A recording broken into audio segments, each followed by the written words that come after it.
There's a nursery rhyme still sung by children in County Durham today. Mary Ann Cottener, she's dead and she's rotten. She lies in her bed with her eyes wide open. Most people assume it's a dark piece of Victorian folklore, a ghost story that stuck around. It isn't. It's a warning about a woman who killed 21 people. Her husbands, her children, her lodgers, her friends, and was never once suspected. Not because she was clever, not because she was careful, because nobody believed a woman could do it.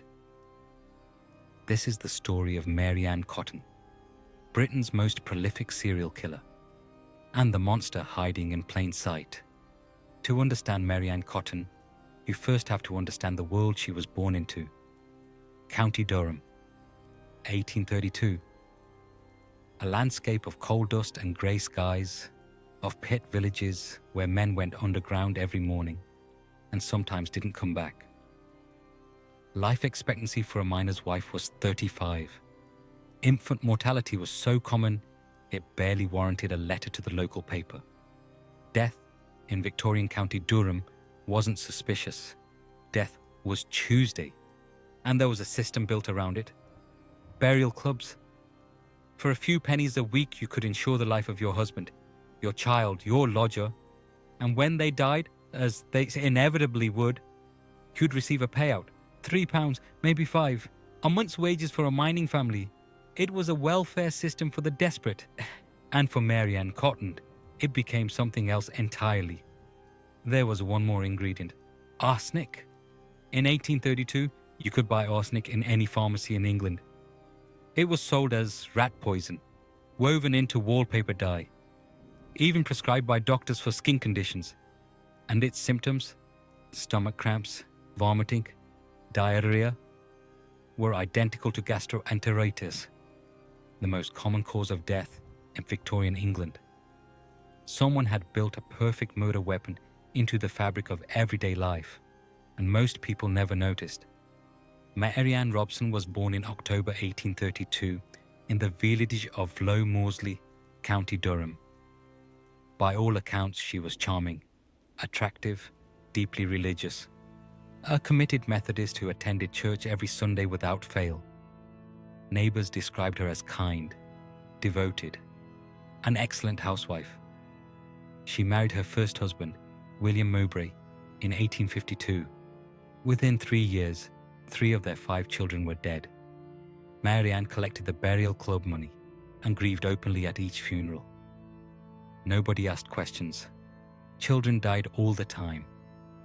William Mowbray died in 1865. Gastric fever.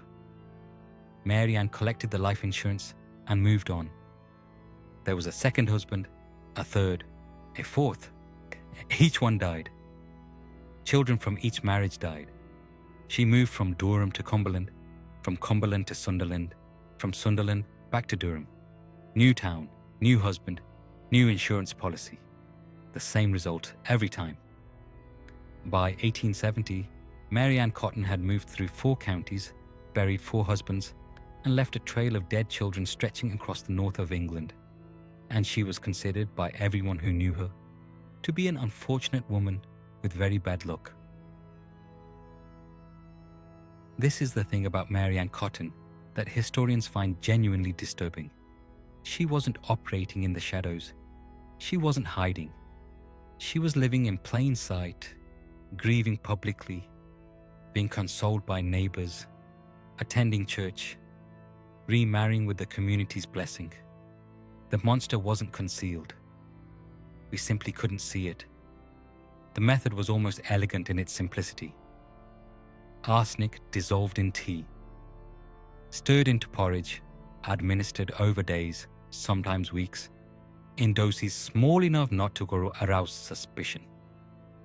The victim would develop stomach cramps, a fever, weakness. The local doctor would visit, note the symptoms, and sign a death certificate listing gastric fever as the cause of death. It happened again and again and again. The one man who didn't die was James Robinson. Husband number 3, Robinson refused to insure his life. He also noticed money disappearing from the household. He threw Mary Ann out before she could finish what she'd started. James Robinson is the reason we know this story at all. He survived to tell it. Frederick Cotton, husband number 4, was not so lucky. Dead within a year of their marriage. His 2 sons from a previous relationship had died shortly after. But it was the death of one particular child that brought everything to an end. Charles Edward Cotton, 7 years old, Mary Ann's own son. The last obstacle standing between her and a new life with her next intended, a man named Quick Manning.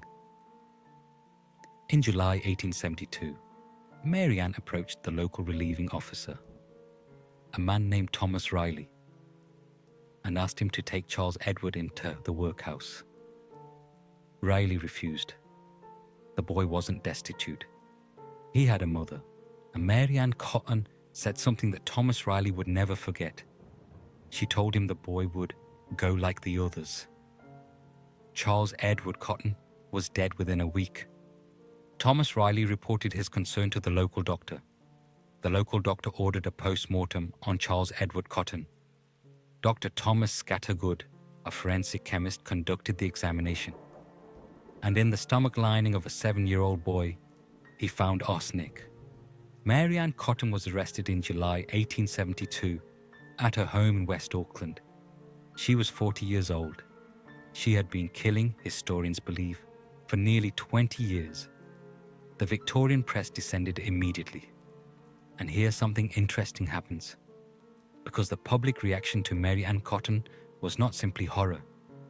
It was bewilderment. The newspapers couldn't quite process it.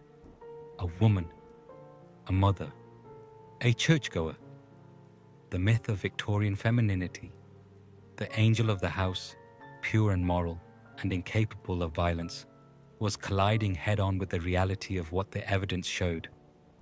And the collision was uncomfortable to watch. The trial opened at Durham Assizes in March 1873. The prosecution could only prove one murder beyond reasonable doubt, Charles Edward. But the judge made a pivotal ruling. Evidence of the other deaths could be admitted as similar fact evidence. The jury heard the pattern. The defense argued the arsenic came from green wallpaper in the cottage.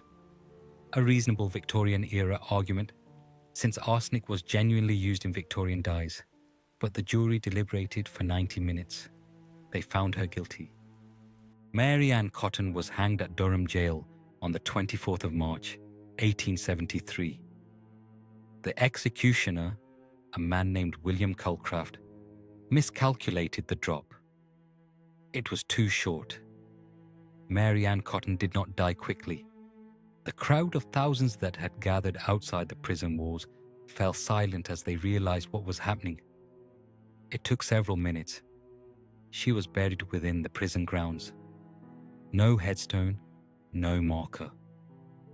Within weeks of her death, children in the pit villages of County Durham were singing, "Mary Ann Cotton, she's dead and she's rotten. She lies in her bed with her eyes wide open." The rhyme spread across the northeast. Mothers taught it to their daughters without really knowing why. It passed down through generations, detached from its origin, until it became simply a dark bit of childhood folklore. But now you know what it actually is. 21 deaths, 1 conviction, 19 other families, children, husbands, lodgers, whose deaths were recorded as natural causes and filed away. They remain, technically, unsolved. Mary Ann Cotton, killed for small amounts of money, not wealth, not power, burial club payouts, a few pounds at a time. Historians estimate the total value of her crimes at a few £100s, spread across 20 years and 21 lives. That number is the most chilling thing in this entire story. Mary Ann Cotton changed British law. Her trial established the legal precedent for similar fact evidence in criminal proceedings. The principle that a pattern of behavior across separate incidents can be admitted as proof of intent. That precedent is still used in British courts today. Her case exposed the burial club system as a financial motive for murder. Parliament tightened the regulations within a decade, but the deepest impact was cultural.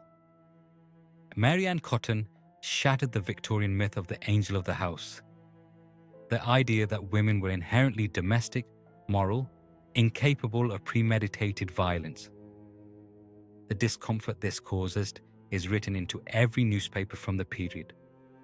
Journalists struggled to reconcile what the evidence showed with what they believed about women. Some never managed it, and historians have raised a question that doesn't have a comfortable answer.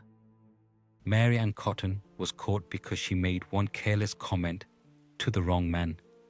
In a world without forensic pathology, without toxicology as a standard practice, without any reason to suspect a grieving mother, how many others were never caught? The burial clubs, the freely available arsenic, the Victorian assumption of female innocence, the symptoms that look like natural causes. Cotton may not have been a uniquely evil individual. She may have been simply the one who got caught. The files are closed, the graves are unmarked, and somewhere in a County Durham cemetery, there are people who died without justice, whose stories we will never fully know. History doesn't always give us answers. Sometimes it just gives us a rhyme. Mary Ann Cotton was hanged in 1873 for the murder of one child. 20 other deaths were never prosecuted. The nursery rhyme is still sung. If this case got under your skin, and I suspect it did, subscribe to Historical Horrors. Every week we go deeper into the cases that time tried to bury. And before you go, drop a comment below. Do you think the full scale of Mary Ann Cotton's crimes will ever be fully known? Or has history buried the truth permanently? I read every single comment, and I'll see you in the shadow.